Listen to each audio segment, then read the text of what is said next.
Bonjour.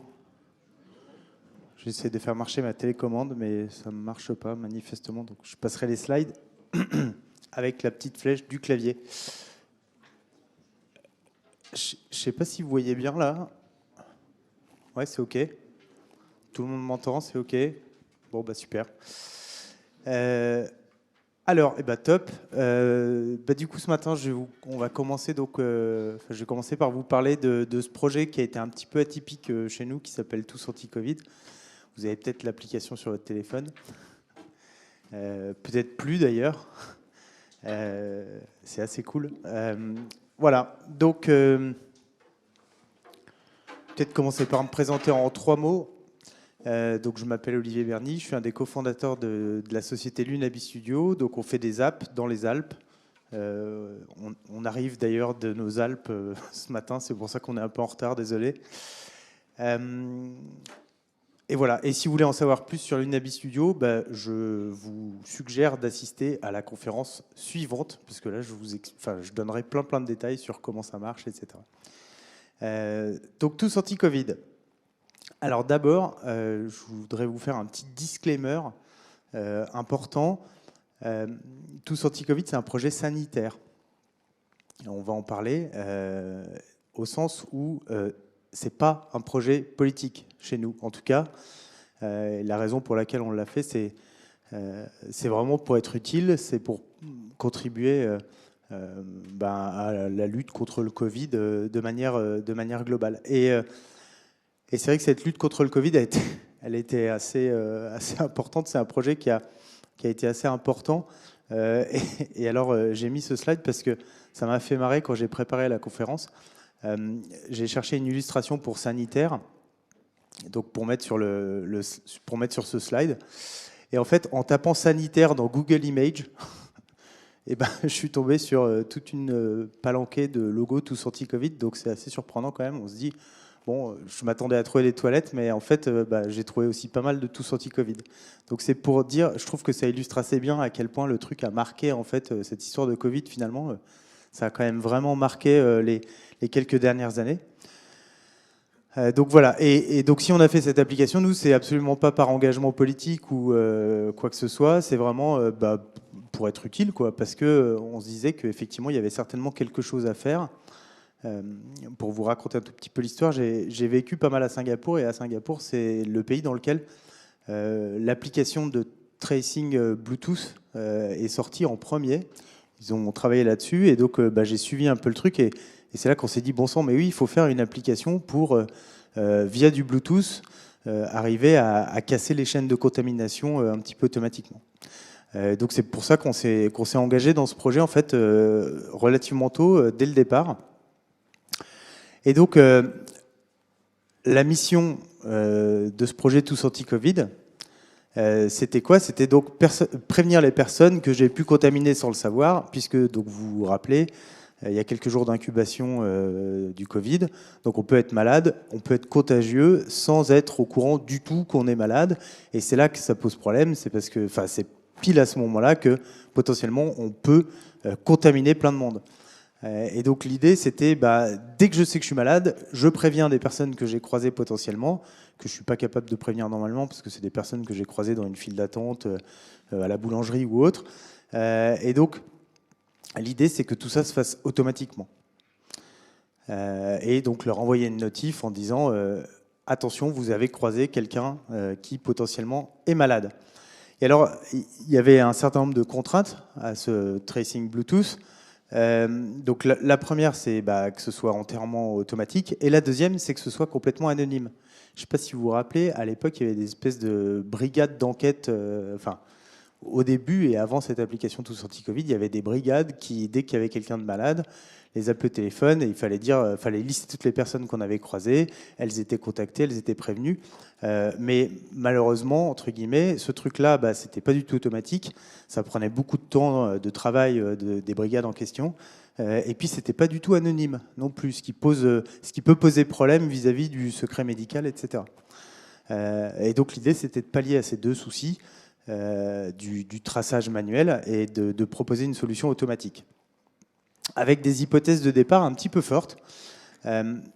la première hypothèse de départ, c'est que il faut protéger à tout prix la vie privée des utilisateurs. Donc on veut jamais savoir où est-ce qu'ils se sont promenés, on veut surtout pas savoir qui ils ont rencontré, etc., etc. Et on veut encore moins savoir s'ils sont malades ou pas. Il fallait que ce soit une application hyper inclusive, puisqu'elle était destinée vraiment à tous, et il fallait la faire en 8 semaines. Sachant qu'un projet d'application, chez nous en tout cas, ça prend plutôt 4 à 6 mois. Donc là, 8 semaines, il y avait un véritable challenge, quoi. Donc ça, c'était les 3 hypothèses de départ. Et ça, c'était notre tête en apprenant les 3 hypothèses de départ. Parce que, en fait, ces 3 hypothèses, elles sont un petit peu paradoxales. Protéger la vie privée des utilisateurs, c'est en général quelque chose qui rajoute de la complexité dans une application, qui rend les choses plus difficiles. Faire qu'elle soit hyper inclusive, ça rend aussi les choses plus difficiles. Et le faire en 8 semaines, voilà. Donc, c'était pas gagné. Puis on avait 2-3 copains qui nous encourageaient. Donc, je ne sais pas si vous vous rappelez de l'application SAIP. Juste une mini parenthèse, c'était une application qui avait été faite juste à la suite des attentats à Nice, je crois, donc des attentats terroristes. Et c'est une application qui n'a pas du tout marché. La preuve, vous n'en avez pas entendu parler, j'imagine. Qui a entendu parler de SAIP? Ah, voilà, il y a une personne. Merci. Mais donc ça a été un peu un flop. Et donc voilà, donc on recevait des petits messages d'encouragement de ce type-là. Mais ceci étant, je vous l'ai dit, on vient des Alpes, on aime bien la montagne, et donc on aime bien les bronzés fonds du ski, et notamment Jean-Claude Duss qui dit « Oublie que t'as aucune chance, vas-y, fonce sur un malentendu, ça peut toujours marcher ». Et donc on s'est lancé dans le projet comme ça, un petit peu dans cet état d'esprit de se dire allez, on y va, quoi. Oui, il y a des risques que ça ne marche pas très bien, parce que c'est compliqué. Mais on va y aller, on va faire de notre mieux et puis on va voir ce qui se passe. Voilà. Et donc du coup, je vais essayer de vous présenter un petit peu comment ces 3 hypothèses différentes de garantir la vie privée des utilisateurs, de faire une application hyper inclusive et de le faire hyper rapidement. Je vais essayer de vous présenter ça et ça va être un petit peu la structure de cette présentation. Donc d'abord, préserver la vie privée des utilisateurs. C'est vraiment l'hypothèse numéro 1, c'est la plus importante, c'est celle sur laquelle vraiment il fallait absolument pas faire de compromis. Et donc, pour ça, en fait, on a travaillé donc, dans le cadre de l'application Tous Anti-Covid sous l'égide de l'INRIA, qui est un... Vous connaissez l'INRIA? Ouais. En gros, c'est le CNRS de l'informatique en France. Donc c'est tous les chercheurs en informatique en France, ils travaillent à l'INRIA. Enfin, pas tous, mais beaucoup travaillent à l'INRIA. Et donc, l'INRIA, ils ont inventé ce protocole, Robert, qui permet justement de rendre anonyme ce tracing Bluetooth. C'est vrai que moi, quand j'en parlais autour de moi, je disais, on va faire un truc hyper anonyme. Je me rappelle de ma sœur qui me dit, oui, mais attends, si tu veux pouvoir prévenir les personnes que tu as rencontrées, tu peux pas faire un truc anonyme, c'est impossible. Et en fait, si, c'est possible. C'est possible grâce à l'INRIA. Alors Robert, c'est pas pour Robert Redford, c'est pour Robust and Privacy Preserving Proximity Tracing Protocol. Et donc, en fait, je vais vous expliquer ce que c'est que ce protocole Robert qui est utilisé par l'application Tous Anti-Covid. En fait, c'est assez simple à comprendre. L'idée, c'est que donc, chaque téléphone qui est équipé de l'application Tous Anti-Covid, il a ce qu'on appelle un EBID. Donc, un EBID, c'est un Ephemeral Bluetooth Identifier. Cet EBID, c'est un pseudonyme, c'est un truc qui est associé à vous, mais en fait, qui est complètement anonyme, quoi, qui est complètement random, que personne ne peut remonter à votre identité à partir de cet EBID. Et donc, c'est un pseudonyme, et en plus, il change toutes les 15 minutes. Donc, quand vous vous baladez dans la rue, vous avez l'EBID 1G3, blablabla, et puis 15 minutes plus tard, vous en aurez un autre, 15 minutes plus tard, vous en aurez un autre, et on ne sera pas capable de faire le lien entre 2 de ces EBID, ce qui fait que vraiment, on sera incapable de vous tracer, quoi, en gros, de savoir où est-ce que vous êtes allé. Donc, la façon dont fonctionne Robert, c'est que votre téléphone a son EBID à un moment donné, et puis il émet des messages à intervalles réguliers, via le Bluetooth, en disant « Bonjour, moi, c'est... » et puis l'EBID en question. Et puis, quand il croise le téléphone d'une autre personne, le téléphone de l'autre personne qui a Tous Anti-Covid dit « Ah, tiens, j'ai reçu un message d'un téléphone 1 G3 EG, etc. Et puis la réciproque fonctionne aussi, c'est-à-dire que l'autre téléphone, il a son EBID à lui, puis il l'envoie. Et en fait, quand les personnes se croisent suffisamment proches, elles enregistrent les EBID, les EBID réciproques. Okay, ce qui fait que du coup, avec mon téléphone 1G3, E, GP, etc., je vais stocker les bits AC3 de la personne que j'ai croisée. Et puis donc, qu'est-ce qui se passe si ensuite je suis malade? Si je suis malade, ce qui se passe, c'est que la liste de tous les EBID que j'ai reçus des autres personnes, je vais les envoyer sur donc, un back-end Tous Anti-Covid qui a été fait pour Tous Anti-Covid et qui fait partie de ce qu'il fallait faire en 8 semaines aussi. Donc j'envoie ma liste des bids. Le back-end fait une moulinette, parce qu'en fait, je ne les enregistre pas qu'une fois, je les enregistre à chaque intervalle de temps, donc intervalle régulier, pour savoir combien de temps un peu j'ai été exposé aux différents EBID. Le back-end fait une moulinette, en déduit une liste d'EBID auprès de qui je suis resté suffisamment longtemps en contact, et en déduit une liste de gens à risque. Ensuite, la personne que j'ai croisée, elle a la liste de ses EBID à elle, propres, qu'elle a émis. Et puis en fait, à intervalles réguliers là aussi, elle va tout simplement demander au serveur, faire un status un petit peu en disant « Ok, quel est mon niveau de risque ?» Et le serveur, s'il voit qu'il y a un de ses EBID qui fait partie de la liste à risque, va tout simplement lui renvoyer en disant, lui renvoyer l'information comme quoi cette personne est à risque. Voilà, donc ça fonctionne comme ça, et en fait, tout ce système d'EBID, alors ça repose sur pas mal d'algos crypto un peu sophistiqués, hein, évidemment, mais de manière assez simple, en fait, ça permet effectivement de répondre au problème de notifier les utilisateurs qui ont été exposés à un risque, sans pour autant discloser leur identité. Et l'autre intérêt de ce système, en fait, je ne sais pas si vous vous rappelez, mais à l'époque, il y a eu beaucoup de débats entre un mode centralisé et un mode décentralisé. Ça vous dit quelque chose? Donc ce truc-là, c'est la version centralisée. Et l'intérêt de ce système, c'est que ça permet qu'à aucun endroit, jamais, et même pas sur le back-end hyper protégé, il y ait une liste de malades. Et ça, c'est hyper important pour garantir le secret médical.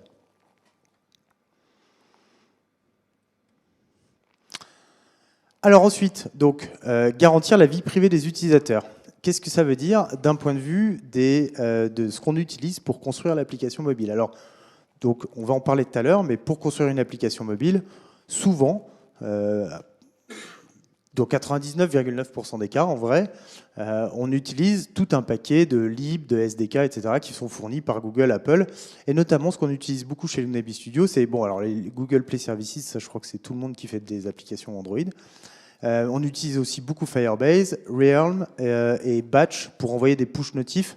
Il y a d'autres outils qui existent. On aime bien Batch, ils sont français, ils sont bons. Je ne sais pas si vous les connaissez, mais ils gagnent à être connus en tout cas. Sauf que là, Tous Anti-Covid oblige garantir la sécurité des utilisateurs par tous les moyens possibles. Du coup, on nous a dit, non, désolé, mais ça, en fait, c'est pas possible. Donc, il va falloir se débrouiller sans tous ces outils qui font des choses bien pratiques. Firebase, ça permet de remonter des bugs. Google Play Services, ça permet d'avoir plein de fonctionnalités sur Android. Realm, ça permet de stocker des données de façon un peu pratique sur le téléphone. Et puis les notifs, évidemment, c'est pratique aussi, quoi. À la place de ça, ce qu'on a fait, c'est que, on a fait un projet complètement open source. Donc, les sources sont encore disponibles, je crois. Donc sur le repo GitLab de l'INRIA. Si vous voulez aller voir, vous pouvez. C'est open bar, open source. On a bossé beaucoup avec l'ANSSI. L'ANSSI, c'est l'Agence nationale de la sécurité des systèmes d'information. C'était assez rigolo d'ailleurs, parce que comme on est basé dans les Alpes à Chambéry, à côté d'Annecy, et qu'il y a une rivalité entre Chambéry et Annecy, ça nous a donné l'occasion de pas mal de calembours.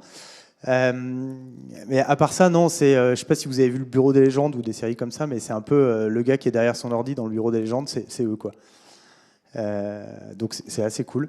Et puis on a travaillé aussi avec Yes We Hack, qui est une société qui organise des bug bounty, en fait, donc qui fédère toute une communauté de hackers et qui est capable de leur demander, en fait, pardon, qui est capable de faire des bug bounty. Donc on appelle sa communauté de hackers et elle dit bah, tenez les gars, essayez de hacker cette application. Et puis les hackers qui trouvent des bugs, des failles de sécurité, etc., les reportent et sont rémunérés comme ça. Et donc c'est une société qui organise tout ça hyper bien. Donc c'était sympa. Voilà, ensuite, je voulais vous parler, donc toujours pour garantir la sécurité et la vie privée des utilisateurs, l'idée de cette application, c'est qu'elle soit le plus possible en fait en local sur votre téléphone et qu'elle communique à aucun moment avec Internet. Donc ça permet tout simplement qu'il y ait en fait une surface d'attaque pour les hackers. Ce qu'on appelle la surface d'attaque, c'est en gros tous les endroits où potentiellement on pourrait exploiter des failles de sécurité. Le fait de réduire au maximum les interactions avec Internet, évidemment, ça réduit la surface d'attaque et ça réduit les risques. Et d'ailleurs, je ne sais pas, si vous avez encore l'application Tous Anti-Covid, vous pouvez essayer de faire marcher votre passe sanitaire en mode avion, ça marche très très bien. Ou au 15e sous-sol obscur d'un endroit où il faudrait rentrer avec le passe sanitaire, ça marchera aussi. Donc voilà, ça c'était important. Ensuite, donc, la deuxième hypothèse, c'était de faire une application donc, pour tout le monde, et vraiment, vraiment pour tout le monde. Et en fait, ça change pas mal les choses. Alors, d'abord, pour la petite anecdote, en fait, c'est la première fois qu'à l'Assemblée nationale, il y a eu un vote au sujet d'une application. Je ne sais pas si vous le saviez. Mais donc, pour lancer Tous Anti-Covid, c'était fin mai 2020, si je me rappelle bien. Donc, il y a eu un vote à l'Assemblée nationale qui a dit « OK, banco, on lance Tous Anti-Covid ». Et donc c'est quelque part un peu une première. C'était rigolo de faire partie de ce projet. Et donc pour vous dire à quel point c'est une application qui était pour vraiment tout le monde, j'ai une petite anecdote. J'ai participé donc au moment du lancement de l'application. Les gens ne savaient pas trop ce que c'était. Il y avait un petit peu de méfiance autour de cette application. On se disait que c'était liberticide, qu'on allait perdre notre vie privée, etc. Donc je participe à une émission type Téléphone sonne sur France Inter où il y a des auditeurs en fait qui appellent et puis moi j'ai essayé de leur répondre en live. Et donc pendant cette émission, je pense que je me rappellerai toute ma vie. Il y a une dame qui appelle d'un certain âge, c'était pour France Bleu Pays Basque. Donc une dame d'un certain âge qui appelle et qui dit je comprends pas. Tous Anti-Covid, moi j'ai entendu parler de cette application, on m'a dit que c'était gratuit. Et quand j'ai voulu la télécharger, on m'a demandé ma carte bleue. Et donc, au début, je me suis dit, bon sang, mais qu'est-ce que c'est que cette histoire? Elle n'a pas téléchargé la bonne application, qu'est-ce qu'elle a fait? Et en fait, j'ai compris après, et c'est ce que je lui ai répondu. Je lui ai dit que, en fait, le Play Store, quand on télécharge sa première application, si on n'a pas de compte Google, si on n'a rien, il faut créer un compte Google. Et il faut mettre sa carte bleue pour pouvoir télécharger une première application pour ensuite pouvoir en acheter facilement. Et donc c'est ce qui s'est passé pour cette dame, c'est qu'elle a essayé de télécharger l'application, mais c'était la première application qu'elle a téléchargée de toute sa vie. Et donc du coup, on lui a demandé sa carte bleue. Elle n'a rien payé, j'espère, mais voilà. Et donc c'est pour vous dire à quel point, en fait, des fois on a du mal à se projeter parce qu'on est dans notre univers informaticien, on sait tout à fait comment ça marche. Nos smartphones, évidemment, ils sont tout bien configurés avec la biométrie, les comptes, les cartes bleues, enfin tout ce qu'on veut. J'ai d'ailleurs croisé l'un d'entre vous. Je me suis fait couler mon café tout à l'heure en payant avec ma montre sur le. Et donc, en fait, on vit quand même dans un monde un petit peu à part, quoi, quelque part. Et puis, à l'autre bout complètement on va dire. L'échelle de comment on est équipé d'un point de vue informatique, il y a des gens qui ont jamais téléchargé d'app de leur vie et qui découvrent complètement le truc, quoi. Et pour qui un téléphone, normalement, il y a des grosses touches pour taper un numéro, puis ça suffit, quoi. Donc c'était une expérience un peu enrichissante de se dire, ça remet à sa place, entre guillemets, de constater des trucs comme ça. On se dit, ah oui, effectivement, faut peut-être repartir vraiment de zéro quand on explique nos trucs, parce que sinon, personne ne va comprendre, quoi. L'autre aspect qui était hyper important, donc pour faire une application qui soit pour tout, enfin un aspect qui était hyper important, évidemment, faire une application qui est pour tout le monde, c'est tous les sujets autour de l'accessibilité. C'est des sujets qui vous parlent. Et donc, en fait, les OS, Android et iOS, proposent plein de fonctionnalités en ce qui concerne l'accessibilité. Et la première d'entre elles, c'est la possibilité de grossir le texte pour toutes les applications. Et donc, et ce truc-là, il faut quand même y réfléchir un petit peu quand on veut l'implémenter proprement. Parce que, bah, évidemment, ça vient perturber les écrans que vous faites, quoi, la UI que vous faites. Si le texte, d'un coup, au lieu d'être écrit en 18 points, il est écrit en 64 points, ben, il prend beaucoup plus de place. Et comme on est sur des petits écrans, ben, donc il faut réfléchir. Et il y a pas mal de boulot pour faire en sorte que finalement l'interface, elle se dégrade entre guillemets proprement et de manière toujours lisible, accessible quand on grossit la police. Et ça, c'est le premier truc, vraiment, premier truc hyper important en accessibilité, c'est être sûr que ça fonctionne très bien. Une autre petite anecdote que je voulais vous raconter, donc au sujet de faire une application pour tout le monde, et pour vous montrer que c'est pas facile, c'est que en fait, quand on fait une application mobile, et globalement, je pense que c'est valable, quel que soit le type de logiciel qu'on fait, en fait, les gens ne lisent jamais une phrase qui fait plus de 4 ou 5 mots, quoi. Mais quand je vous dis jamais, c'est jamais. À tel point qu'il y a une personne qui a essayé, donc il y avait plusieurs, on a ajouté pas mal de fonctionnalités au fur et à mesure de l'application Tous Anti-Covid, j'imagine que vous avez vu. Donc au début, il y avait juste ce Bluetooth tracing, et puis ensuite, donc on pouvait faire des attestations de déplacement.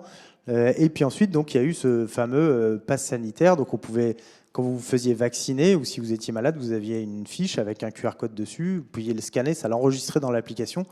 Comme ça, vous n'aviez plus besoin de vous promener avec le papier, vous pouviez le montrer. Et donc, et puis il y avait un autre truc qui permettait donc de scanner des QR codes quand vous arriviez dans certains lieux. Je ne sais pas si vous avez vu, dans des restaurants, il y avait des affiches, par exemple, entrée, scanner, déguster. Il y avait dans des salles de sport, il y avait, et donc chaque lieu avait un QR code, et puis il y avait un autre protocole que je vous présenterai après si ça vous intéresse, un autre protocole qui permettait aussi là de faire du tracing, mais pas via du Bluetooth comme ça, mais simplement en scannant des QR codes. Et puis s'il y a une personne qui avait scanné le QR code d'un lieu était malade, et ben hop, tous les gens qui étaient dans le même lieu au même moment étaient prévenus.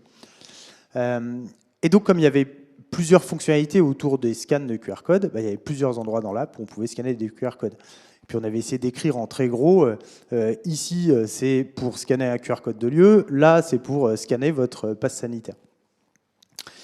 Et il y a quand même des personnes, malgré le fait que c'était écrit quand même en assez gros, il y a quand même des personnes qui étaient vindicatives sur Twitter en disant que l'application ne marchait pas parce qu'en fait, ils essayaient d'utiliser la mauvaise fonctionnalité, par exemple la fonctionnalité pour scanner un QR code de lieu, pour scanner leur passe sanitaire. Et là, évidemment, en fait, l'info qu'il y avait dans le QR code, c'était pas la même, ça marchait pas. Et donc, ça lui faisait un joli message d'erreur. Hein. On avait prévu le coup, mais les gens étaient suffisamment énervés quand même pour écrire des tweets en disant ça marche pas, etc. Donc c'est pour vous dire à quel point, en fait, c'est compliqué parce que quand on a des sujets comme ça, pas forcément faciles à expliquer ou un peu innovants, les gens lisent pas.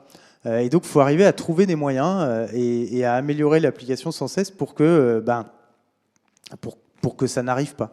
Mais il ne faut vraiment pas partir du principe que si quelque chose est expliqué dans une application ou un logiciel, l'utilisateur va lire et comprendre. Il faut plutôt partir du principe inverse. Voilà. Et d'ailleurs, ce qu'on a fait à ce sujet, c'est que finalement, assez rapidement, on a fait une fonctionnalité scanner un QR code, peu importe lequel, et puis ça se débrouillait tout seul à savoir de quel type de QR code on était en train de scanner et qu'est-ce qu'il fallait en faire.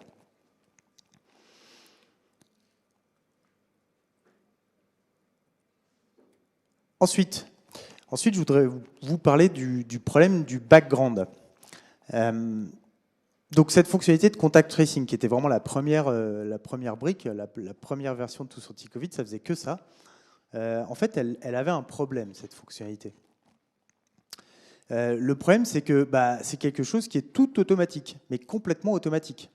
Ce qui fait qu'il n'y a pas d'interaction avec les utilisateurs vraiment qui est prévu, quoi. Ça marche dans le téléphone et ça marche en background dans le téléphone. Quand je croise quelqu'un, ça se fait tout seul, les échanges des bides, etc., quoi.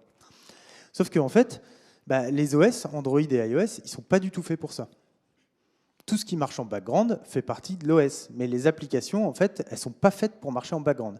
Et d'ailleurs, il y a même des algorithmes à l'intérieur de vos téléphones, que ce soit sur Android ou sur iOS, qui viennent comptabiliser le nombre de fois que vous ouvrez une application et qui, en fonction de ça, vont autoriser l'application à plus ou moins faire des choses en background dans votre dos. Et donc, une application qui ferait que un truc en background, elle est quasiment vouée à l'échec, en fait. Parce que si l'utilisateur ne l'ouvre jamais, du coup, l'algorithme se dit « Ah bon, c'est une application qui n'est pas utile, donc je ne l'autorise pas à faire des choses en background. » Et de manière plus générale, et quelque part, c'est assez logique comme truc, c'est-à-dire qu'en fait, l'idée de faire des applications, c'est quand même de montrer des choses à l'utilisateur et de lui permettre d'interagir avec l'application.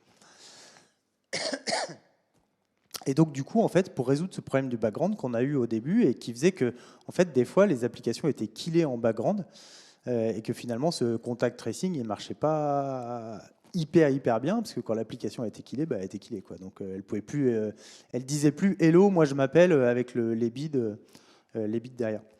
Et donc, on a ajouté pas mal de fonctionnalités dans l'application. Je ne sais pas si vous vous rappelez, notamment des chiffres clés, on a ajouté des actualités et puis on a essayé d'ajouter tout plein de fonctionnalités qui était utile utile et connexe en fait au tracing Bluetooth qui était lié en tout cas au Covid, quoi. Donc les attestations de sortie pendant le confinement et puis ensuite donc le pass sanitaire, etc.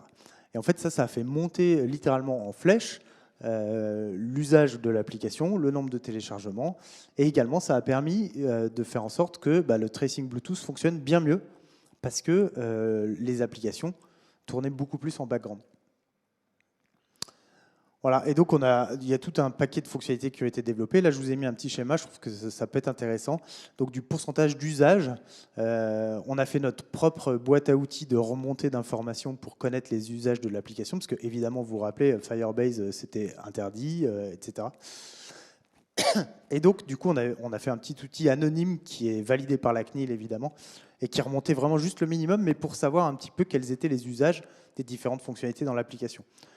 Et finalement, en fait, les fonctionnalités qu'on a ajoutées dedans ont beaucoup été utilisées, ont beaucoup servi. Donc l'attestation de sortie, donc ça c'était le 1er juin 2021, je crois. On avait on avait du recul. Et donc les fonctionnalités finalement qui ont le plus marché ont été l'attestation de sortie, les chiffres clés, cahier de rappel numérique, certificat, etc. Voilà, Ensuite, l'idée, c'était de faire cette application en 8 semaines. En tout cas, la première version Stop Covid. Et donc, pour ça, en fait, le premier truc qui était assez sympa, c'est qu'on a eu carte blanche, en fait. Vraiment carte blanche. Donc, on a travaillé avec l'INRIA, puis avec pas mal de ministères, etc. Et c'était vraiment intéressant de faire un projet dans lequel on a l'impression que d'habitude, quand vous faites un projet informatique, souvent, vous avez toujours des bâtons dans les roues, quoi. Il y a Michel qui n'est pas content, il y a, je sais plus, quelqu'un qui est malade, il peut se passer plein de choses, plein d'aléas. Et là, en l'occurrence, c'était tout le contraire. On avait l'impression que les portes s'ouvraient devant nous et que ça pouvait fonctionner hyper bien. Donc, c'était top. Et puis donc il y a toute une équipe en gros qui a travaillé sur ce projet et pour vous la présenter un petit peu, pour faire en sorte que ce soit possible de faire ça en 8 semaines. Donc une librairie spécifique Bluetooth qui a été faite par Orange. C'était important que ce soit, c'est important que ça ait été Orange à ce niveau-là parce que les téléphones en fait ont des modes d'émission du Bluetooth plus ou moins forts. En fonction des modèles, il y a pas mal de variations. Et en plus, donc la distance à laquelle on était de quelqu'un, on l'approximait à partir du Bluetooth en mesurant l'intensité du signal. Et donc, il fallait calibrer en fait tout ça et arriver à mesurer quelle intensité d'émission correspondait à quelle distance pour arriver à estimer la distance qu'il y avait entre deux personnes et pour arriver à estimer le risque de contagion. Et donc, du coup, être une entreprise qui avait absolument aucune difficulté à mettre en place un banc de test sur quelques milliers de smartphones, c'était un sérieux avantage pour ça. Et donc, c'est Orange qui a développé vraiment cette brique Bluetooth et notamment cette calibration qui permettait d'estimer une distance en fonction de la puissance des signaux Bluetooth. Ensuite, côté back-end, on a travaillé donc avec Capgemini et Orange, et le tout reposait sur une infrastructure Outscale, qui est une filiale de Dassault Systèmes, qui est en fait une entreprise qui fait de l'hébergement. Voilà. Et tout ça donc, a été construit sur des protocoles qui ont été designés par l'INRIA. Voilà. Et il n'y a pas eu de Microsoft dans l'application. Il y a eu pas mal de fake news à ce sujet quand l'application est sortie. Qui disait que c'était Microsoft qui hébergeait les datas, etc. Alors il y avait une confusion entre une autre application de l'assurance maladie. Et donc, peut-être la morale de ce slide, et notamment de Microsoft, c'est ne croyez vraiment pas du tout ce qu'on vous dit dans les médias, parce qu'il y a quand même pas mal de choses qui sont approximatives, voire complètement fausses. De notre côté, donc, on a beaucoup travaillé en collaboration intense avec pas mal d'institutions publiques, notamment évidemment le gouvernement, le secrétariat en charge du numérique, le ministère de la Santé évidemment aussi, et puis l'assurance maladie, santé publique, l'ANSSI comme je vous disais, la CNIL, et puis voilà. Donc ça a été beaucoup d'interactions. Pour arriver à livrer ça en 8 semaines, et, il a fallu interagir avec tous ces gens de manière hyper fluide, et donc être disponible 24 heures sur 24. Et donc ça explique un petit peu la répartition du temps qu'on a passé sur le projet vis-à-vis d'un autre projet. Pour un projet d'application mobile normal, entre guillemets, chez l'Unabi Studio, on passe à peu près un quart du temps à faire, on va dire, de la gestion de projet, de la gestion de produits, à aller voir les différents interlocuteurs, les clients, etc. Et puis, tout le reste, donc les 3/4, à vraiment faire du dev sur iOS et sur Android. En ce qui concerne Tous Anti-Covid, ça a été légèrement différent. Vous pouvez voir que la part de projets et de produits, finalement, et des interactions qu'il a fallu avoir avec toutes les personnes, a représenté finalement plus de la moitié du travail. Et ça, c'est hyper important, je pense. Quand on veut aller vite, en fait, il ne faut pas forcément écrire... L'idée, c'est d'écrire le code qu'une seule fois. Et c'est pas de passer le plus de temps possible à développer, mais c'est vraiment de développer les bons trucs du premier coup, quoi. Voilà, sur notre périmètre app mobile, pour vous donner une idée, ça représentait... Donc, on avait 55 jours pour faire le truc. Et on a passé 1330 heures de travail en 55 jours, donc ça représente beaucoup d'heures. Donc c'était assez intense comme rythme de travail, 7 jours sur 7, 8h, 23 heures à peu près chaque jour. Et finalement, on a sorti l'app dans les délais. Et pour sortir dans les délais, il a fallu faire aussi un certain nombre de compromis. Et c'est un peu le but de cette anecdote du CAPTCHA que je voudrais vous raconter maintenant. L'idée, c'est de dire qu'il ne faut pas non plus être complètement des ayatollahs. Et des fois, il faut mettre un petit peu d'eau dans son vin, si on veut pouvoir avancer. Alors, l'histoire du reCAPTCHA, c'est quoi? C'est que, donc, comme je vous l'ai dit, quand on a l'application, l'idée, c'est qu'elle soit anonyme. Donc, les utilisateurs sont anonymes. Donc, ils ne sont pas authentifiés. Il n'y a aucun moment où les utilisateurs ils rentrent leur email et leur mot de passe ou peu importe, quelque chose qui les authentifie, quoi. OK? Et voilà, donc il n'y a aucune authentification, vraiment aucune authentification dans l'app. Sauf que les serveurs de Tous Anti-Covid, quand ils font du travail pour envoyer tous les Bluetooth identifiers, etc., ils ne peuvent pas le faire si à l'autre bout, c'est des robots, parce que, comment dirais-je, on veut s'assurer qu'on fasse bien ce boulot de faire des EBID, etc., pour des humains et pas pour des robots. Et si on veut éviter les attaques type DDoS où il y a un robot qui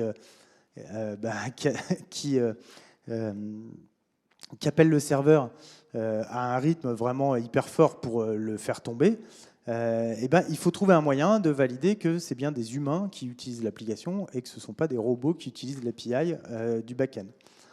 Donc la solution pour ça, c'est de mettre un CAPTCHA. C'est un truc classique. Vous avez tous vu des CAPTCHA, j'imagine.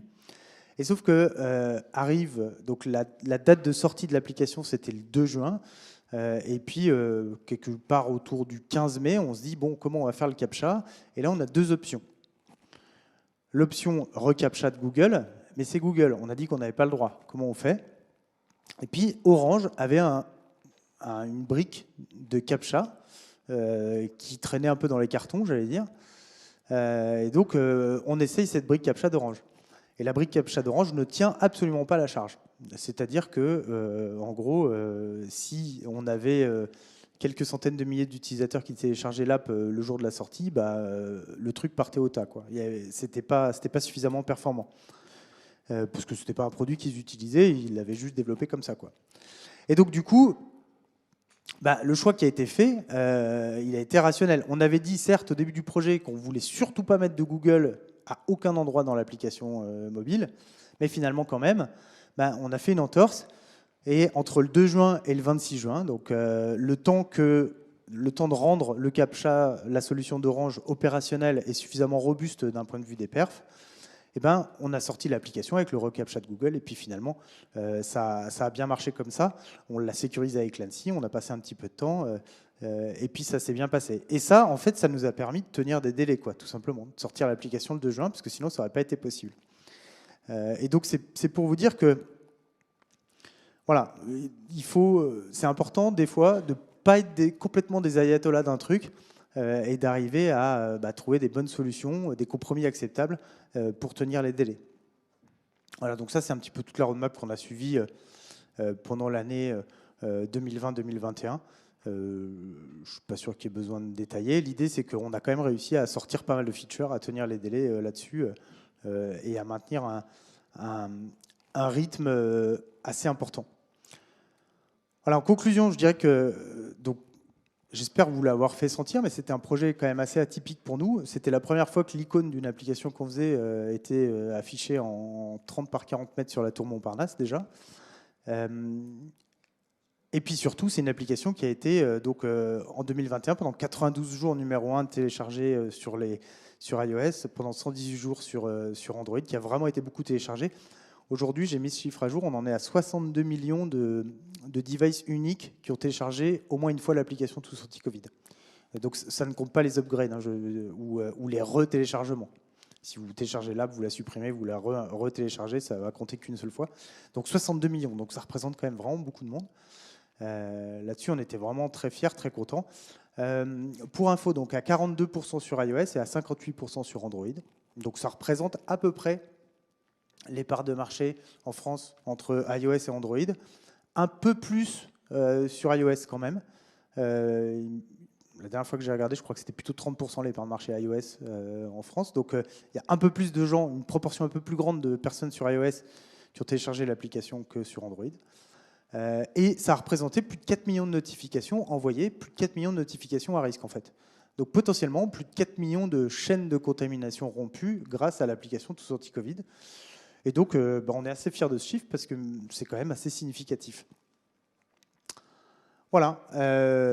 Next, alors ça, c'est juste pour se dire que ça a quand même servi à quelque chose, parce qu'il y a eu pas mal de débats autour du fait que est-ce que cette application a servi ou pas à quelque chose.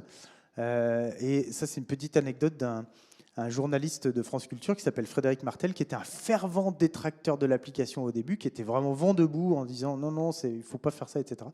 Et puis finalement, qui a fait son mea culpa dans son émission sur France Culture quelques mois plus tard en expliquant que finalement ça a quand même pas si mal marché. Et puis si on était dans le cas d'une pandémie beaucoup plus grave que Tous Anti-Covid, peut-être qu'on serait content d'avoir cette boîte à outils déjà faite, déjà développée et prête à l'emploi ou quasi pour le futur. Voilà, maintenant on espère qu'on puisse l'enlever des stores le plus vite possible, cette application. Je crois que c'est bien parti là. Et d'ailleurs, pour la petite histoire, aujourd'hui est le jour où le Bluetooth tracing est décommissionné. Et donc, si vous voulez, vous pouvez ouvrir vos applications. Vous verrez que c'est écrit que le Bluetooth tracing est désactivé. Donc, c'est une décision du gouvernement d'arrêter le Bluetooth tracing aujourd'hui. Donc voilà, c'est un jour un petit peu particulier pour Tous Anti-Covid et ça représente un petit peu la fin d'un cycle. Voilà. En conclusion, je voulais juste faire ce petit message à destination de Jean Castex, et donc, qui avait appelé l'application Télécovid à un moment donné, je ne sais pas si vous vous rappelez.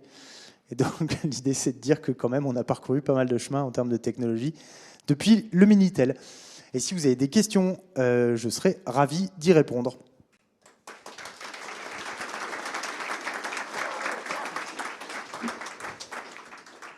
Est-ce qu'on a des questions?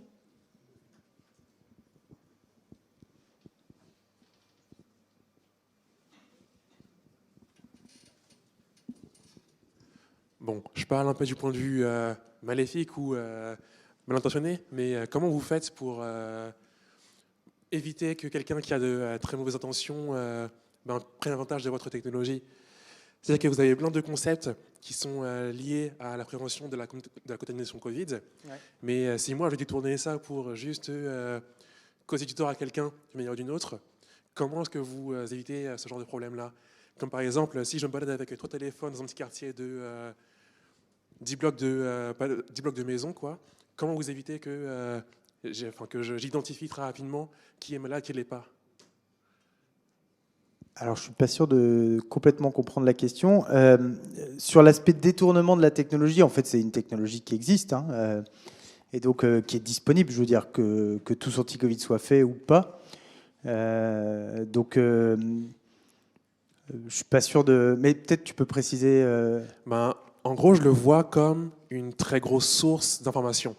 C'est-à-dire que c'est là où on a centralisé un peu tout le monde au même endroit. Ouais. Et donc, du coup, ça fait aussi une grosse cible sur le dos de tout le monde. Où si je veux viser quelqu'un, je vais passer par tous anti-Covid. Si je veux savoir qui est malade dans le quartier, je vais passer par tous anti-Covid. Je vais prendre 3-4 téléphones dans le quartier, je vais les poser à des endroits où je sais que tout le monde va, et je vais voir si je reçois des notifications. Et de là, je peux sûrement deviner qui est malade, qui n'est pas malade.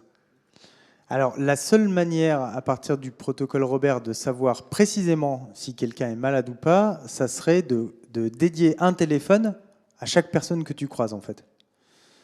Et là, effectivement, ça peut marcher. C'est-à-dire que si je dis, là, j'ai le téléphone pour monsieur, je l'allume juste un tout petit peu à son contact, et ensuite, je le passe en mode avion, je le range dans le tiroir. Et puis j'en fais un autre avec toi, puis un autre ici. Alors là, je pourrais savoir qui est malade.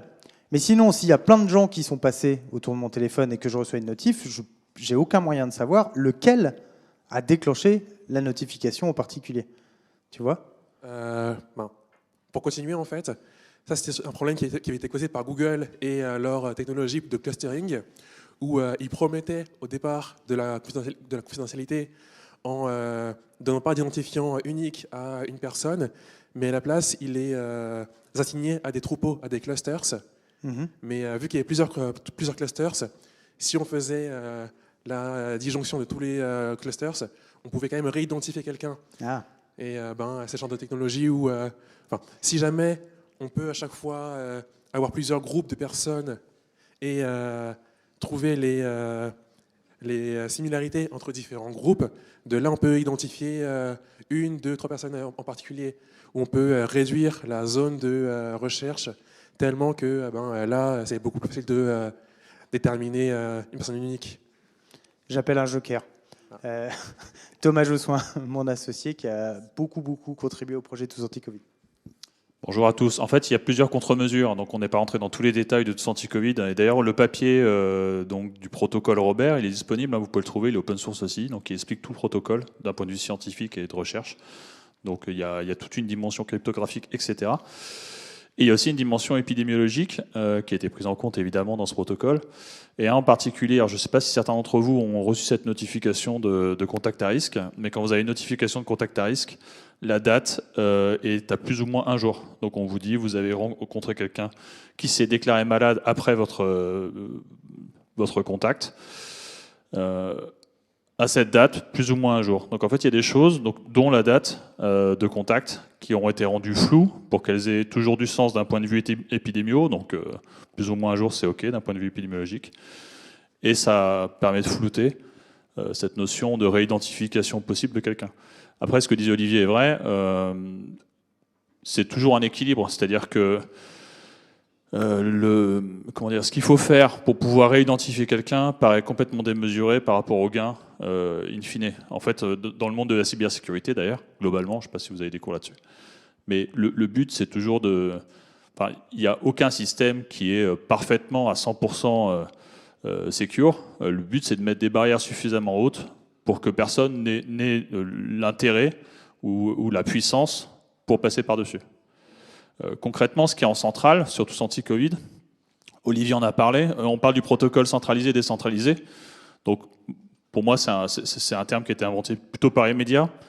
Notre protocole, en fait, en France, est centralisé d'un point de vue liste de contacts, pas liste de malades. Donc, ce qui est remonté, et ça a été, c'était by design que ça a été fait, c'était d'avoir à un moment, peu de temps, avoir une liste de contacts, de pseudonymes, donc en plus, c'est des pseudonymes qui sont dérivés initialement d'une pseudonymisation, enfin plusieurs niveaux. Encore une fois, regardez le papier d'INRIA qui en parle très bien. Et donc vous avez en centrale seulement une liste de pseudonymes qui changent toutes les 15 minutes de personnes qui ont été en contact de personnes déclarées malades. Il n'y a pas eu de hack en fait en quasiment 3 ans. Je ne sais pas si vous avez entendu parler, il n'y a eu aucun trou de sécurité. Il n'y a aucune personne n'a récupéré des données. Pourquoi? Parce que on ne peut rien en faire en fait. Donc personne ne va aller attaquer le serveur central de Tous Anti-Covid pour récupérer une liste de pseudonymes éphémères qui changent toutes les 15 minutes, de contacts de gens qui ont croisé d'autres personnes qui ont été malades. Voilà. Donc en fait, finalement, on pense avoir créé assez de barrières, une barrière en tout cas assez haute, pour qu'il n'y ait aucun intérêt à essayer de taper ces informations-là. Ça répond à la question du coup ou...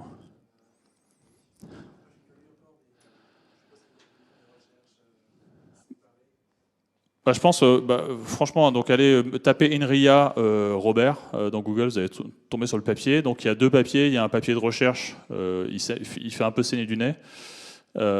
Si vous voulez, il y a la version grand public qui explique un peu le protocole avec un peu plus de détails que ce que vous a dit Olivier, notamment sur les interactions, et il y a toute une couche crypto, etc. Donc si vous voulez plonger dans ce sujet, allez-y avec plaisir. Du coup, on a une question sur le chat, parce qu'on a des étudiants qui nous regardent en live. Est-ce que votre entreprise est élargie au niveau international? Et si oui, avec quel partenaire célèbre avez-vous travaillé?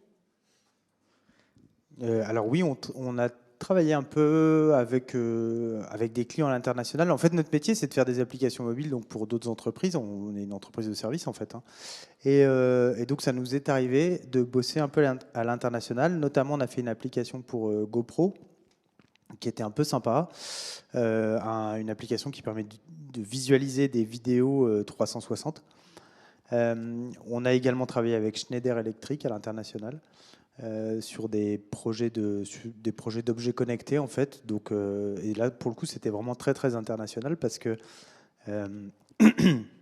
l'objet était fabriqué à Taïwan, il utilisait une techno dans l'objet connecté qui était développée dans la Silicon Valley, le tout orchestré par une équipe de chez Schneider qui était en Irlande, et donc l'application était développée à Chambéry. Donc oui, alors qu'est-ce que j'ai d'autre? Après, c'est vrai qu'on fait l'essentiel de nos projets sont faits en France avec des clients français parce qu'en fait, c'est une des raisons pour lesquelles on est là d'ailleurs.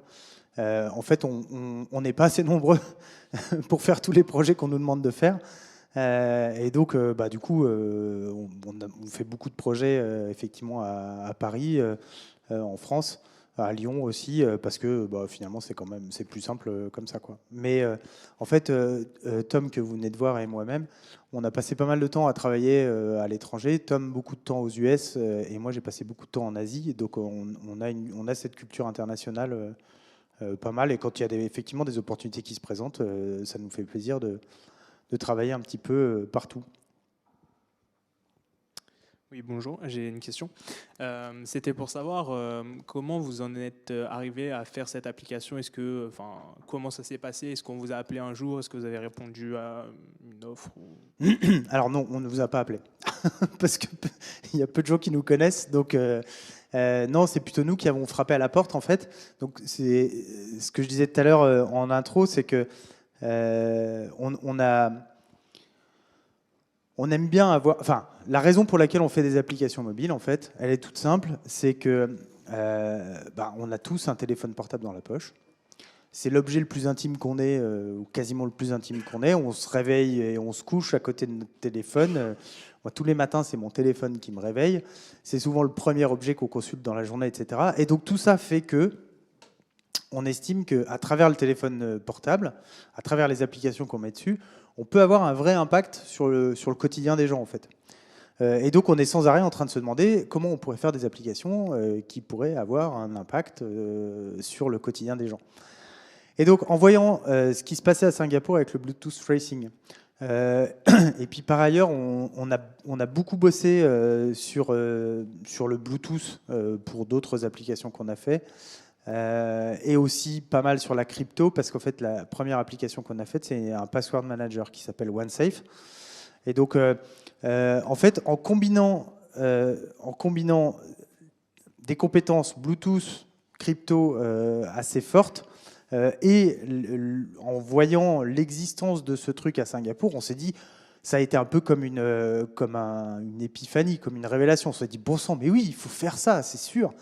Et ça, c'était donc au mois de mars à peu près, vraiment au tout début du Covid. Et donc, on a contacté un certain nombre de personnes, tout notre réseau, en fait, en disant, bah, nous, on a cette idée, on aimerait faire ça, etc. Et puis, bah, on n'est pas les seuls à avoir des bonnes idées. Parallèlement, le gouvernement avait déjà lancé quelque chose, avait lancé l'INRIA. Donc, c'était Édouard Philippe à l'époque qui avait fait une lettre au directeur de l'INRIA en disant, en commandant, en fait, formellement, une application de tracing Bluetooth. Et donc, tous nos contacts, tous les gens qu'on avait contactés nous ont dit « Ah mais oui, mais il y a déjà une task force qui est en train de se mettre en place, etc. Est-ce que vous voulez y participer ?» Et donc, on a dit oui. Et donc, voilà, c'est comme ça qu'on a participé au premier meeting, qu'on était dans le truc. Et puis après, on s'est mis en ordre de bataille. En fait, on a fait du Jean-Claude Duss. C'est-à-dire que pendant que l'idée, c'était un peu de mettre en place cette task force, qui fait quoi, etc. Nous, de notre côté, comme on est une toute petite entreprise, qu'on est hyper agile, qu'on peut décider très facilement de ce qu'on fait ou ce qu'on ne fait pas, il n'y a pas besoin de demander la validation de N+1, N+2, N+3, etc. dès qu'on veut faire quelque chose, on s'est tout de suite lancé sur faire des maquettes, faire un prototype de l'application, etc. Ce qui fait qu'on est très rapidement arrivé en fait, avec des choses hyper concrètes, hyper tangibles, qu'on a montré au reste de cette task force, et qui manifestement, les choses qu'on avait faites étaient OK d'un point de vue, tu vois, des attentes, je pense. Et c'est comme ça, en fait, de fil en aiguille, qu'on a participé au projet. On a une autre question sur le chat. Quelle technologie back-end avez-vous utilisée? Quel était l'effectif de votre équipe, donc vous, Orange et Capgemini? Et quel a été le plus gros challenge pour ce projet? Alors, donc les technos pour le back-end, c'était du Java, je crois, et ça utilisait le framework Spring, pour être précis. Si je dis pas de bêtises. Donc c'était Capgemini qui faisait le back-end. Je sais plus combien ils avaient mis de personnes à dispo du projet. Je pense qu'ils étaient une dizaine globalement. Ce que je peux dire, c'est que en tout sur le projet, il y avait plus de 100 personnes qui travaillaient ensemble. Nous de notre côté, on était 6 à plein temps chez l'Unabi Studio, donc sur les apps et ce que je vous ai montré tout à l'heure, la gestion du projet, aller discuter avec tout le monde, savoir exactement ce qu'on voulait faire. Ajuster tous les libellés qu'il y avait dans l'application pour qu'ils soient suffisamment pédagogiques, mais pas trop longs, etc. Donc nous, on était 6 de notre côté. Et globalement, sur le projet, il y avait plus de 100 personnes. Et c'était assez marrant, parce que donc c'était au moment du confinement. Et donc tout le monde était chez soi, en fait. Et en fait, jusqu'à assez tard dans le projet, on ne s'est jamais vu en vrai. On était au téléphone toute la journée ensemble. Et ça fait assez drôle en fait comme truc. Moi, ça m'était jamais arrivé personnellement d'être au téléphone beaucoup avec des gens, ce qui fait que on les connaît pas mal, mais on n'a aucune idée de la tête qu'ils ont. Donc voilà. Mais globalement, il y avait plus de 100 personnes sur le projet, 6 chez nous, et Techno Backend, c'est Java Spring. Ok. Et du coup, on a une autre question qui vient d'arriver. Comment on fait pour convaincre dans le domaine de la santé? Est-ce que vous avez eu des concurrents et pourquoi vous et pas un autre? Alors, le pourquoi nous et pas un autre, je ne sais pas. Et puis, en fait, comment on fait pour convaincre? Alors, nous, la manière dont on s'y est pris, mais je pense qu'il y a plein de manières, mais la manière dont on s'y est pris, ça a été de montrer qu'on avait déjà fait des trucs, quoi. Enfin, de faire des trucs, en fait. D'avancer. Et puis, on peut se planter. On prend le risque d'avoir fait du boulot pour rien. Mais quelque part, je pense que c'est ce qui marche le mieux, quoi. Arriver avec des trucs concrets. Le daily, on le fait à quelle heure le matin? À 9h, 9h05? Ouais, nous, on n'en est pas là. Nous, on a fait un proto, il est disponible sur TestFlight, il est là, quoi. Et c'était un peu comme ça qu'on s'y est pris, nous. C'est-à-dire, finalement, en allant le plus vite possible. Comment on fait pour convaincre ensuite dans le monde de la santé? Alors, la santé, c'est compliqué, ouais, parce que donc il y a beaucoup de contraintes au niveau de l'hébergement. Enfin, globalement, dans le digital, la santé, c'est hyper compliqué parce que c'est hyper encadré. Et après, nous, on n'a pas plus d'expérience que ça dans la santé. Je pense que c'est la seule app qu'on ait faite. On a eu pas mal de propositions de travailler sur des apps dans le domaine de la santé, mais je crois que celle-ci, c'est la seule qu'on ait vraiment faite. Donc, je ne saurais pas dire comment ça marche globalement pour convaincre dans le domaine de la santé. Merci. Est-ce qu'on a d'autres questions? Ouais.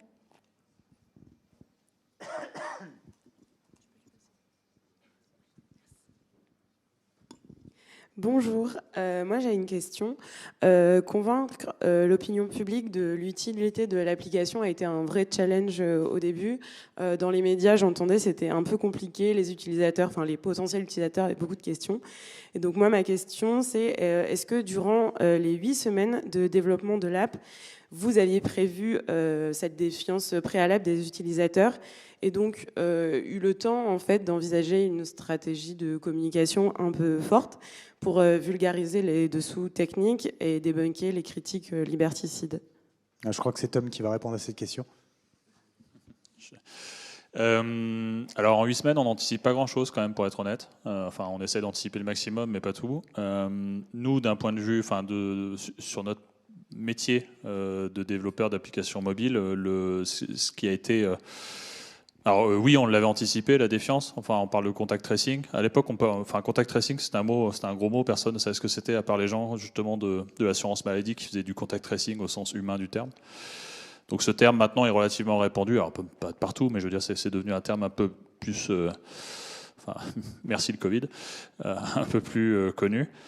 Donc ce qui avait été anticipé, c'était tout open source. Alors vous avez peut-être pu lire sur Twitter qu'il manquait des choses en open source, il manque rien en open source. Donc avant le lancement, tout a été open sourcé.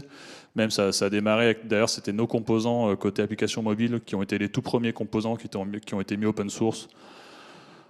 Ça devait être peut-être 3 semaines avant le lancement, donc on avait open sourcé tout avant le lancement. Donc ça a été une première chose. Alors évidemment, c'est pas pour le grand public l'open sourcing, mais ça permet aux plus experts d'aller regarder ce qui se passe réellement sous le capot, que ce soit de l'app ou du back-end. Donc il y avait déjà ça, et puis après il y avait tout le travail effectivement dans l'app, donc qu'Olivier mentionnait juste avant, c'est-à-dire travailler la pédagogie, mais tout en étant sur un fil. C'est-à-dire que ce qu'on disait tout à l'heure aussi, c'est que les gens lisent très peu sur un logiciel, alors, notamment une app mobile, mais globalement sur un logiciel, les gens lisent de travers, donc ne comprennent pas forcément de quoi il en retourne. Donc le challenge, ça a été d'expliquer avec le moins de mots possible, tout en étant compréhensible, des concepts nouveaux. Donc en l'occurrence le contact tracing, la logique aussi épidémiologique du contact tracing sur le cas du Covid, qui effectivement, comme disait Olivier tout à l'heure, est basé notamment, tout le problème du Covid, c'est qu'on est à peu près 2 jours contagieux mais asymptomatiques avant d'avoir les premiers symptômes. Et c'est pendant ces 2 jours-là qu'on contamine le plus. Donc il fallait faire comprendre aux gens, ça a mis du temps. Maintenant, je pense que tout le monde est au courant de cette mécanique du Covid, du virus.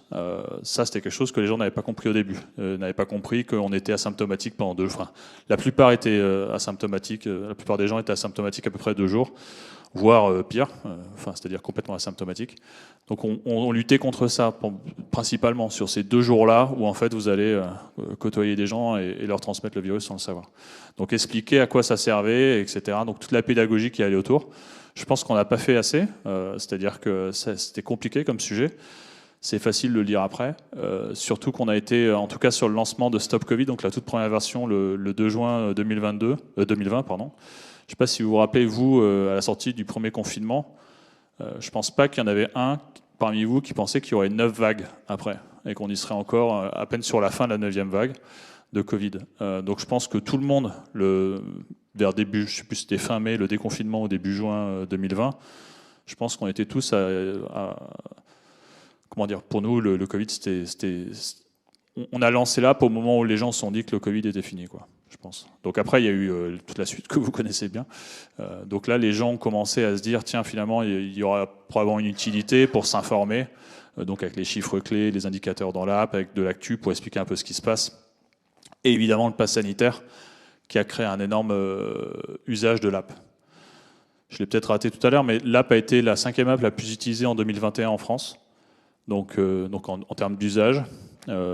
C'est juste derrière les 4 apps du groupe Meta. On a été plus utilisés, c'est-à-dire au quotidien, sur toute une année en moyenne, que Netflix, ça peut vous parler, que Amazon, que Waze et compagnie, quoi. Donc, in fine, c'est là où je voulais en venir. Je pense que les gens l'ont utilisé parce qu'il y avait une utilité. C'était ça, en fait. C'était nous. En fait, l'objectif avec tous anti-Covid, finalement, ça a été d'apporter une aide sur différents sujets de la réponse à pandémie. Et une réponse à pandémie, c'est compliqué par nature. Je veux dire, je pense pas qu'on pouvait faire beaucoup plus simple, au sens on étant la France. Et au-delà d'ailleurs, sur une réponse à pandémie, c'est compliqué. Et tous anti-Covid étaient là pour essayer de remonter le moral de tout le monde en se disant tiens, c'est un peu plus simple que se trimballer par exemple avec un papier avec son certificat sanitaire, où ça a moins bien marché, mais le QR code qu'il y avait au cinéma, dans les restos, etc., pour que ce soit un peu plus simple, un peu moins chiant en fait, à vivre pour tout le monde, quoi. C'était l'objectif. Je reprends le micro du coup. Merci beaucoup pour le talk, c'était hyper enrichissant. Moi j'ai une autre question. Tout à l'heure j'ai regardé du coup tous anti-Covid sur l'App Store, il y a 91 000 notes pour une moyenne de 4,4, ce qui est un score de ouf. Mais quand on scope uniquement sur les avis à une seule étoile, on voit que c'est vraiment les bas-fonds de Twitter qui commentent application liberticide, abat Macron, tout ça. En tant qu'agence, comment est-ce qu'on gère une masse de retours négatifs aussi grande, parce qu'on parle quand même d'une partie significative de la population française qui était contre cette application. Et est-ce que du coup, vous avez eu des désistements dans l'équipe au vu de l'engagement, qu'on le veuille ou non, qui aurait pu être associé à du soutien pour le président, etc. Et j'avais une autre question, mais je l'ai oubliée. Et t'es dans la salle ou pas? Oui, je suis là. D'accord, ok, t'étais derrière le... Ok. Bonne question. Donc, nous, c'était la première fois qu'on faisait une app d'une telle envergure et la première fois qu'on travaillait pour l'État. Donc au début, on était assez sensible effectivement à ce genre de choses. Quand je dis au début, c'était les premières semaines. Et puis après, on s'est vite aperçu que c'était le lot de tout ce que pouvait faire le gouvernement, en fait. Et je pense que ce soit le gouvernement actuel ou tous les précédents. C'est-à-dire qu'il y a forcément une masse de personnes qui se sont énervées. Quoi en faire? À part les ignorer, au sens où quand c'est ce que tu mentionnais, il n'y a aucun intérêt à le prendre pour améliorer le produit. Après, il y avait des commentaires qui étaient plus constructifs, enfin des commentaires négatifs, plus constructifs pour améliorer le produit. Et donc c'est ceux-là qu'on a pris, puis les autres, on a essayé de les ignorer. Enfin, si vous allez sur Twitter, je ne sais pas si parmi vous ont une petite notoriété sur Twitter, mais enfin, globalement, c'est le jeu, quoi. Le concept des haters, il y en a partout. Donc je pense qu'il faut plutôt éviter de perdre du temps là-dessus, de l'énergie surtout, et de se focaliser, pas que sur les bonnes notes qui finalement, parce qu'effectivement la moyenne est très bonne, la moyenne des notes, mais plus se focaliser sur tout ce qui est de l'ordre de 1 étoile à 3-4 étoiles, avec un vrai feedback, un problème. On en a résolu plein comme ça. Et pour la petite anecdote, Twitter, vu qu'on avait notre petite bande de haters, dès qu'il y avait un petit bug, une virgule qui manquait ou une petite faute d'orthographe quelque part, ils nous le remontaient. Donc je vous conseille d'utiliser Twitter comme du crowd testing. Ça marche super bien, donc vous les suivez, tous ces gens-là. Et dès qu'il y a un petit bug, au bout de 4 minutes, vous avez la remontée. Donc le bug sera resté que 4 minutes. Vous le corrigez vite, c'est fini. Donc finalement, il y a une utilité. Je me contredis. Donc on les suivait notamment pour ça. Je me suis souvenu de ma deuxième question. Vous l'avez cité auparavant, mais du coup, 8 semaines, c'est super short et des horaires de fou, donc 7 jours sur 7, 8h, 23h. Est-ce qu'à un moment donné, vous avez regretté de vous être lancé sur le projet? Est-ce qu'à un moment donné, vous avez voulu arrêter ou pas? Non. En fait, au moment où on s'est dit on y va, on y est vraiment allé. D'ailleurs, on s'est un peu exposé. Ce n'était pas le cas de tous les acteurs sur le projet. Nous, on s'est dit tant qu'à y aller, autant y aller franchement.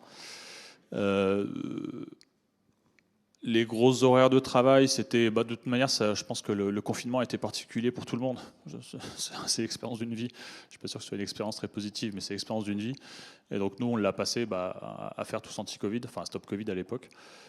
Donc oui, c'était assez grisant parce qu'on était en train de faire quelque chose qui n'avait jamais été fait, finalement, une app de contact tracing. Donc il y a eu plein de choses. On a eu plein de... En fait, entre l'implémentation, entre le papier de recherche de l'INRIA et l'implémentation effective sur iOS et Android, c'est pas juste un miroir, un point. Il faut travailler à l'implémentation, c'est-à-dire comment on prend un papier de recherche et comment on l'implémente dans la vraie vie iOS et Android. Donc il y a eu beaucoup de choses, beaucoup de stimulation d'un point de vue technique, quoi. Enfin, je veux dire, en tant qu'ingénieur, on a kiffé, quoi. Enfin, concrètement. Après, il y a eu un moment de stress. Le vote à l'Assemblée nationale, ça aurait pu être le couperet. Il aurait pu avoir un non. Et donc on aurait fait tout ça pour rien. Le deuxième rideau, on a eu un petit coup de mou. C'était ce que je disais juste avant. Je pense que tous les Français, à partir du lancement de l'app, se sont dit c'est fini, c'est génial, c'est les vacances d'été, on oublie tout ça, comme c'était jamais arrivé. Et les téléchargements, je pense qu'on a atteint 2,5 millions de téléchargements en quelques jours ou semaines.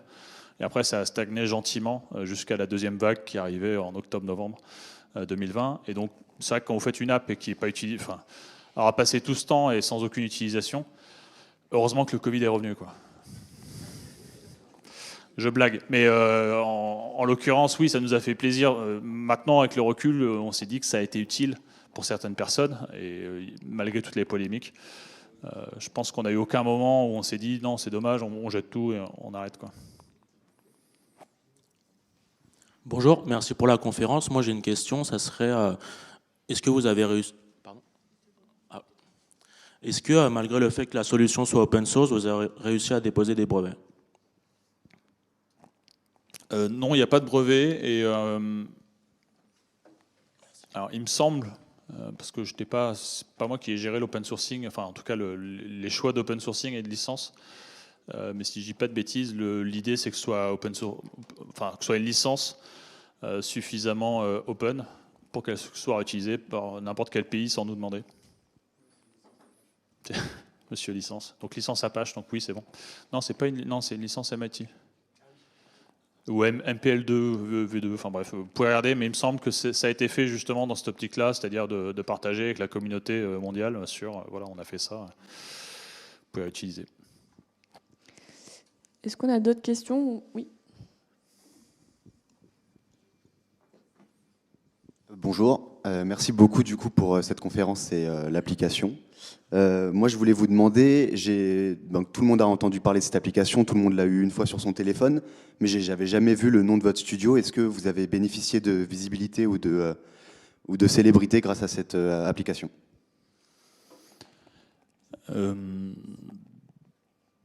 Un peu. Après, il faut toujours faire attention avec la médiatisation. C'est-à-dire qu'on a eu 2-3 semaines un peu particulières dans notre vie, justement en mai-juin 2020, où on est passé à peu près tous les 20h, TF1, France 2.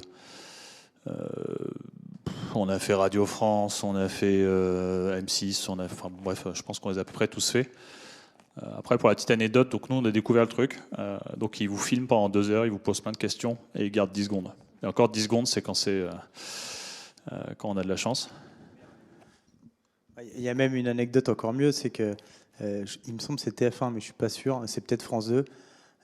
Donc c'est TF1 quand ils sont venus nous filmer, donc ça a duré un moment, etc. Ils filment le truc, etc. Puis le soir, on est chaud comme ça devant nos télés pour voir le truc.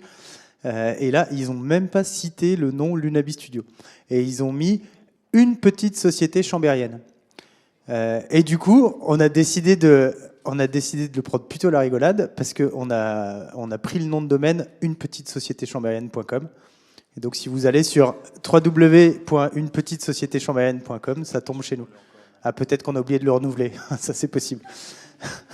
Mais donc, oui, on a bénéficié un peu d'expo, mais... Après, bon, l'expo grand public, je pense que sur le moyen long terme, c'est intéressant pour nous, pour avoir des meilleurs projets, etc., des clients.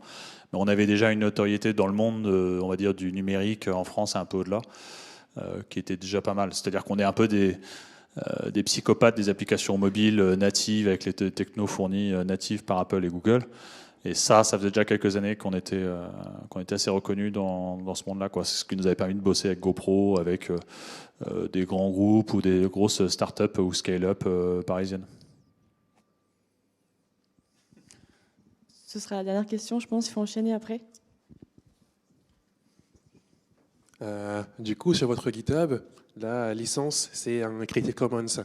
Du coup, généralement, ces licences demandent de redonner les... Non, je pense pas. Je pense pas. Non, je pense que tu ne dois pas être au bon endroit. C'est celle de Robert, désolé. Bon. Ouais, si tu vas sur vraiment l'open source du source code, tu vas voir c'est du MPL. Ok. Ben, du coup, je vais continuer. Enfin, tu peux. En tout cas, c'est pas Creative Commons. Est-ce que vous avez exporté cette application dans d'autres pays? Est-ce que vous avez vu à quoi ça ressemble ailleurs, peut-être en Europe ou dans le monde? Et si un peu tout ce que vous avez construit, y compris le protocole Robert, a pu être réutilisé ailleurs?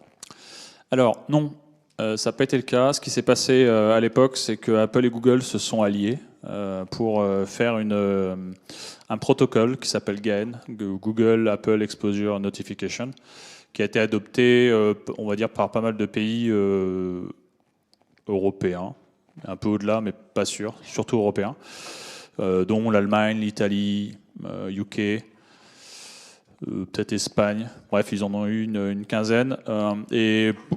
Alors pourquoi? Je pense que c'était clé en main ce qu'ils proposaient.